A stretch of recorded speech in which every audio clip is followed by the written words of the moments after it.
Joining us right here, one of our favorites from ESPN. He is none other than Louis Riddick back here on the Rich Eisen Show. How you doing, Louis? I'm good, man. How are you? I'm doing, I should say, feeling good, Louis. Good to see you over there. Good to see you. So let's just jump right into the college football conversation of the day. Caleb Williams not meeting with the media. Is that a red flag that would cause you to think twice about drafting him, Louis? No, no. Dude, I mean, you know how this goes, Rich. Sometimes we like to look for ways to tear down guys when they've kind of reached a certain level and a certain level of notoriety, when we're talking about on the field and off the field. And with Caleb, look, it's been a real frustrating year for him. I think obviously he's garnered some headlines. His family's garnered some headlines in terms of, things that maybe family members are upset about, where he would like to play, where he wouldn't like to play. So now anytime that you can wind up, picking at a guy like this, especially when it comes to how maybe he handles his public persona, we're going to pick at him. Look, whether he answers questions or not, for me, is not going to determine whether or not he can make the right read on third down and move the chains and or score points in the red zone. If there's no other major red flags with this young man, which I don't know very much about him, then I wouldn't be looking at something like this as anything other than it's been a very frustrating year for USC football. It really has. And for a guy who is as talented as he is, as much as they have struggled defensively, as much fire as his head coach has come under, I'm not really one to make those kind of sweeping judgments against a guy, because at the end of a game, at the end of a frustrating season, a season that's coming to an end, he decided, you know what, I'm done. I'm out of here. I just want to go home. I don't. There's so much other information that's going to need to be gathered about him, as far as what kind of person he is and how he would handle being the face of a franchise. That a small snapshot, a small moment in time like this, that don't really mean a whole lot to me. Now, if there was a long history of doing this, then maybe obviously you take it into consideration. But no, I'm not one of those people who gets all up in arms about that. Yeah, I promised my guys here I would lead off our interview with that, and that you would laugh at the notion, and I appreciated the chuckle.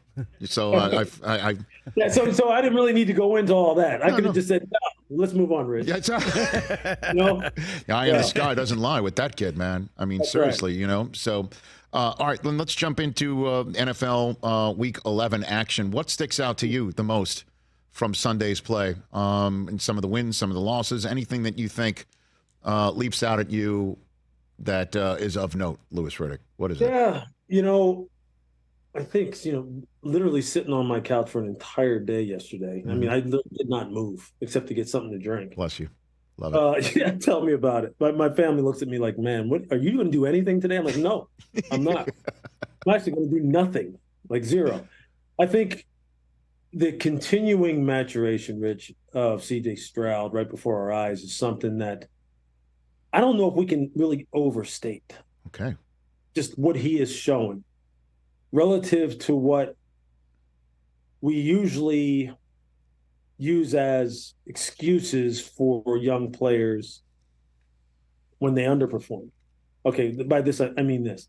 Here, he is a first-time head coach, first-time play caller in Bobby Slowick in terms of, offensive coordinator is actually calling plays. Mm-hmm. He has he's with an organization that's really trying to get it righted, right? Trying to get things turned around.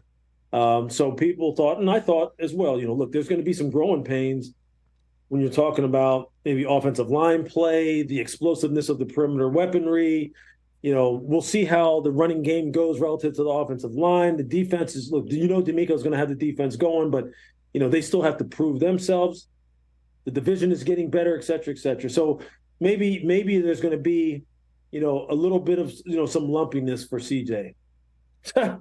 Yeah, no lumpiness whatsoever. Now, he hit some bumps in the road yesterday, but I think yesterday he showed why, like during the draft. I don't know how the discussion went for you guys on your set that night, but I'll tell you, look, it was really pretty much a consensus. Everyone who I talked to at ESPN, and I love all the dudes there, but people were like, look, we got to take Bryce, man. We got to take Bryce. The off-schedule playmaking ability, the Heisman Trophy lineage, how mature he is, et cetera, et cetera. CJ, I was like, I am taking CJ Stroud. And I'm not taking it just because of the Michigan game. I mean, because of the Georgia game in the semifinals, but because if you look at his career, especially over the previous 2 years, this guy is a beautiful passer, and he is as composed as you can possibly be. And I know he's had one of the best wide receiver groups in all of college football, but I'm telling you, what Ryan Day tells me and what Brian Hartline tells me and what I can see from my very own eyes and talking to him at his pro day, this dude is franchise. It's written all over it. Of course, you hear the Ohio State quarterbacks don't pan out, blah, blah, blah, all the nonsense that really doesn't mean crap. When you start talking about Ohio State quarterbacks, like, what the hell does that mean? Right. As if they're cursed or something. That's just to see him elevate other players in a way that you expect 2, 3, 4, 5-year players to be elevating people when they are the elite of the elites. To see him doing it as a rookie with a rookie head coach, a rookie signal caller, a rookie wide receiver, and a guy like Tank Dell. I mean, the way Damian Pierce is running the football, he had a beat-up offensive line for much of the season. It's like, damn, this kid is really, really special. Well, I mean, we were talking about it at the Combine, Lewis, sitting there with Daniel Jeremiah. And again, Young didn't throw at the Combine. Stroud did, so did Richardson. But every single time that Stroud spun it was picture perfect. It honestly, and it was, and you know how it works at the Combine. It's a total random as to who's catching it in terms of who's in line next, and there's different talent levels of who's in line next. Didn't matter at all, and he was absolutely the best that we saw there that day.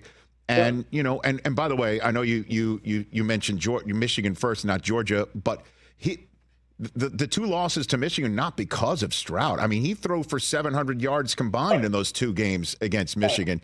And what he did against Georgia was spectacular. So the question I have for you is how far can the Texans go here?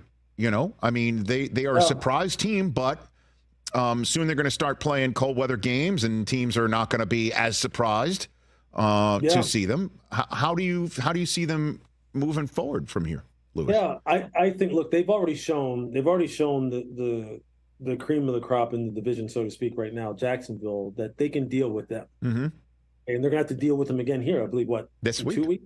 Or this week, that's right. So I'm sitting there going... No, 2 weeks, correct, 2 weeks, you're right. You had me second guessing. No, it's taking on Denver. They're taking on... no, it's this week, pardon me. It's Texans that get home against Jacksonville, yep, and then they're home against Denver. Yep, yeah. So it's... I think... That has become a game that has so much significance and has so much intrigue now that you would have never thought maybe that would be the case earlier in the year or at the beginning of the year, say for Jacksonville, which you knew that this year they needed to take a step, and they're taking it. That's another team that is taking leaps now because Trevor is taking leaps. The defense is taking leaps. Doug Peterson and that staff, Press Taylor calling plays. Everything is starting to work in Jacksonville too. So this game all of a sudden becomes one of those that really infuses a lot of excitement into the conversation surrounding that division. But for Houston, how far can they ultimately go? Look, I don't know if they're ready to, in big moments in sudden death tournaments, so to speak, as I like to call it in the playoffs, are they ready to really deal with the Buffaloes, the Kansas Cities, Ravens? The Ravens when they're healthy, if they're going to be relatively healthy by the time we get to the playoffs. Are they really the Miamis, when it comes down to that kind of, format? I don't know, but I'm not betting against them anymore.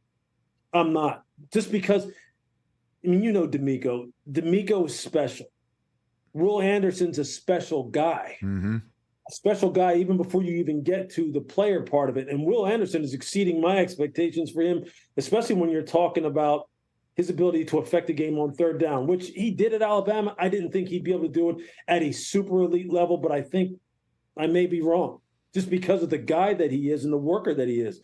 But what CJ has struck, with Tank Dell and with Nico Collins, I mean, I'm just like, he really is putting it on his back. And his comments after the game this past week when he says, look, it's like the best shooters, like when he referenced, Steph Curry, I believe, and he said, look, I'm going to keep slinging it. I'm going to keep shooting. I'm not deterred in any way, shape, or form by what happened to me.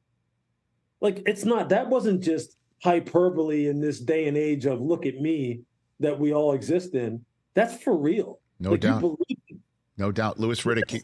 I'm sorry. Yeah. That's different, Rich. That's just different. Absolutely. Louis Riddick here on the Rich Eisen Show. You're wearing your Pitt Panthers lid right there. Rep. Understand? You're repping. You're repping. Let's talk about, I guess, their neighbors in Western PA. What is wrong with the Steelers offense? Play caller, quarterback. What do we got here, man. Louis? What's happening? This has been, there's been just questions surrounding Matt Canada now for, going back to Ben's days, Ben's last years there in Pittsburgh, and philosophically whether or not he really had the right plan relative to what their personnel was at the time. And now, is he able to really call plays situationally that highlight the best players on their football team and really allow them to really be more explosive down the field? Primarily the utilization of George Pickens. Like, why did he disappear late in the game yesterday? Like, why was he not targeted late in the game? How can he not be targeted? And then there's questions surrounding Kenny in relationship, that being Pickett in relation to Matt Canada, and whether or not now people are questioning whether or not Kenny Pickett was someone who was way overdrafted and just doesn't have it, as they say. As we all know, it's never just one or the other. More times, it's usually a blend of both. Yep. Matt's not getting it done. Kenny's not getting it done. It's just not matching up with the receiver. They should be better than what they are. And then ultimately, the question is going to be, and I've heard this question surrounding Matt Canada for years now. Why is Mike so fiercely loyal to him? Why won't he move on? Why won't he make a decision like Sean McDermott made with Ken Dorsey and say, look, ultimately you're responsible. You can't. It's not like Mike can't have some of the same questions that other people have articulated about him. And as I've heard, I mean, we all have sources. We all talk to people, and I've heard this. Like this is a real thing in Pittsburgh. It's a real thing externally and internally with that organization. Like, why is he continue to be? But Mike is loyal to him for some reason, man. And I'm telling you, it's not the same situation as it is, with the Jets as far as, an offense that's inept and how it then bleeds over into the performance of the defense. But it's going to start to become that. Now, Mike is one of the great leaders of all time in the NFL, and he won't allow it to fracture this football team. But sometimes you can't help it. When when one side of the ball is not carrying their weight, sometimes you just can't help it. And what happens is guys on whichever side of the ball is outperforming, they start to lose their stinger, man. They just start to lose their attention to detail, and they start coming apart. You saw it happen right before your eyes yesterday with the Jets. The defense just lost it. Mm-hmm. Sauce Gardner lost it. Jordan Whitehead lost it as far as the ability to take. And you know what that is? That is a real thing, man. And people are like, oh, the Jets are just overhyped anyway. The defense was never that good. I'm like, that's not true. What you're seeing happen is those guys have said, you know what? Even though I don't want to, it's starting to affect my performance. And you just hope in Pittsburgh, I mean, how many more times can they just pull things out in the end? How can they Mike Tomlin their way out of things before that luck runs out and he has to make a change? I don't know, man. You know how Mike is. Very convicted, and but I just don't. I think it's going to catch up to him. Couple more minutes. As you saw what happened yesterday. Yep, absolutely. Couple minutes left with Louis Riddick. You could put your chip on one of four teams in the NFC: Eagles, Lions, Niners, Cowboys.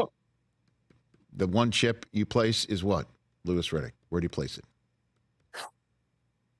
In the end, I'm going to put it on. I'm going to put it on the Eagles. In the end, like I thought that this season the Super Bowl was going to be a rematch. I thought it was going to be Kansas City and Philly going at it again. The Niners look pretty good, man. I mean, they're coming off their bye.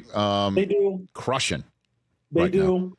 They do. And I love the acquisition of Chase Young. I love it. I love the pairing of him with Chris Kasarik, that defensive line coach in San Fran, who I think is one of the very best. And when you're back with your guy, when you're back with Nick, the way like that, and you have Eric Carr, look, that's hell on wheels right there. Don't get behind San Francisco. Yeah, right. Don't have to play from behind because you were in big trouble. It's the same way in Philly. You see how they can do it too. Mm-hmm. And that's why I think that's a battle of the Titans right there. But you can't count out Dallas because they've got a difference maker of their own. And what Deron Bland is doing right now, holy cow. Yep. You know, and if Dak is on, then hey, and Detroit is the team. That's the team that, because of what Dan has instilled in them, you can never count them out. They showed great resolve yesterday. They shouldn't have won that game. But they found a way to win it because I think, that's the next step in their maturation is mentally now they believe. Mm-hmm. They believe, and that's very, very dangerous. But I'm still riding with Philly because I think when Philly is healthy, the defensive front makes up for maybe some of the deficiencies that they may have in the back end because they are just so dominant. I mean, it's just unfair what they have accumulated up front on both sides of the line of scrimmage. So I'm going to ride with them, but that is going to be – just think about the team. Think about the carnage that's going to be left when those 4 teams are done playing each other in the end. Mm-hmm. I mean, it's just like – that's like having 4 great heavyweights just absolutely knock the crap out of each other, and somebody's going to be left standing. That'll be fun. It sure will. All right, Lewis, thanks for the time, especially coming off such a taxing Sunday for you. As you can see, man, I'm about as chill as it gets today, dude. I'm good. Thanks as always. Appreciate it. I always love talking ball with Louis Riddick right here on the Rich Eisen Show. Catch the Rich Eisen Show every single day on the Roku channel, 12 to 3 Eastern, for free.